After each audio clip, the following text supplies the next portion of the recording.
શ્રી સ્વામિનારાયણ ભગવાનની જય. શ્રીજી મહારાજ અને સ્વામી આ પૃથ્વી પર આવ્યા અને બધું ઘણું કાર્ય કર્યું. જાત જાતનું સમાજ સેવા પણ કરી, બીજું અનેક કામ કર્યું. પણ હમણાં જે મહારાજ પૃથ્વી પર આવ્યા એકાંતિક ધર્મની સ્થાપના માટે આવ્યા, બીજું કાંઈ નહીં.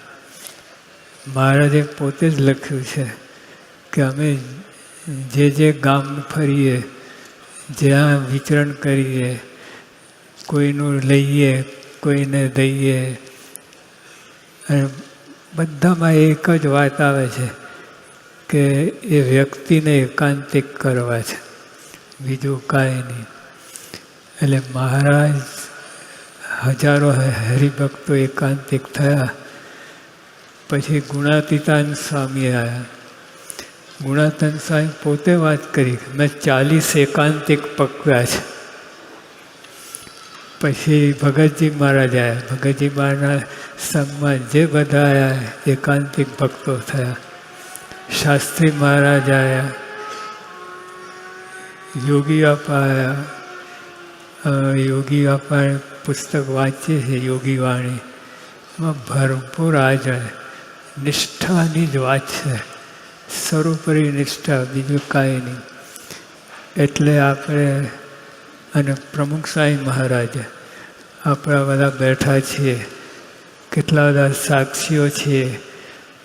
યોગી આપા પ્રમુખ સ્વામી મહારાજે આપણા માટે કેટલા કાર્યો કર્યા છે. હમણાં જે 2000 યુવક યુવતીઓની વાત થઈ, એ બધાએ હાથ ઊંચા કર્યા જાત જાતનું. એટલે પણ આ બધાનું મત, આ બધું કાર્ય કર્યું. શ્રીજી મહારાજે કાર્ય કર્યું, અનેક કાર્ય કર્યા, કેટલા બધા. પણ એના મુદ્દો એકાંતિક ધર્મની સ્થાપના. ભક્ત ચિંતામણીમાં પણ મહારાજે વાત કરી કે શ્રીમદ એકાંતિક ધર્મ પ્રવર્તક. એકાંતિક ધર્મની વાત તો શાસ્ત્રમાં હતી જ, પણ વેરાયેલી હતી અને કોઈએ પ્રવર્તન કર્યું નથી. શ્રીજી મહારાજ ધરકમ એક સામટા હજારો એકાંતિક ભક્તો બનાવ્યા. એમ કે એમની ઉપાસના વગર એકાંતિક ભક્ત થાય જ નહીં. મહારાજ અને સ્વામીની ઉપાસના થાય તો જ એકાંતિક થાય. મહારાજ સ્વામી સ્વરૂપ આપણે થઈએ તો જ મહારાજનું ભજન થાય. એટલે એ રીતે આપણા હાથમાં આ વાત આવી છે. બીજાને તો જે હોય તે, પણ આપણા હાથમાં એકાંતિક ભક્તિની વાત આવી છે. એકાંતિક ભક્તિ કરવી, આ બધું આવ્યું છે. એટલે આપણે તો એકાંતિક ભક્ત થવું છે. આ બધું આપણે કર્યું, આ નૃત્ય કર્યા, બધું કર્યું. હવે પેલા ગવર્નરો આવ્યા, બધા બધી વાત સાચી છે. પણ આપણે એકાંતિક ના થઈએ તો આપણે કાચક અને મહારાજનો ફેરો નિષ્ફળ જાય. એટલે આપણે ત્યાં સુધી પહોંચવાનું છે. ગમે એમ કરીને નથિંગ લેસ એકાંતિક ભક્ત થવું જ છે. એકાંતિક તો આ ઋણ ચૂકવાય એવું છે. બાકી તો સ્વામી જે રીતે વિચર્યા છે, કર્યા છે, એ રીતે તો કોઈ ઋણ ચૂકવી શકે એમ નથી. પણ આ રીતે ચૂકીએ. મહારાજ એકાંતિક ભક્તિ કરી છે તો એ મહારાજ બધું કર્યું છે. અમે કોઈને કાઢી મૂકીએ, કોઈને રાખીએ, કોઈના ઘરે રહીએ અને જંગલ વનમાં ફરીએ, આ બધું એકાંતિક ધર્મની સ્થાપના માટે જ મહારાજે કહ્યું છે.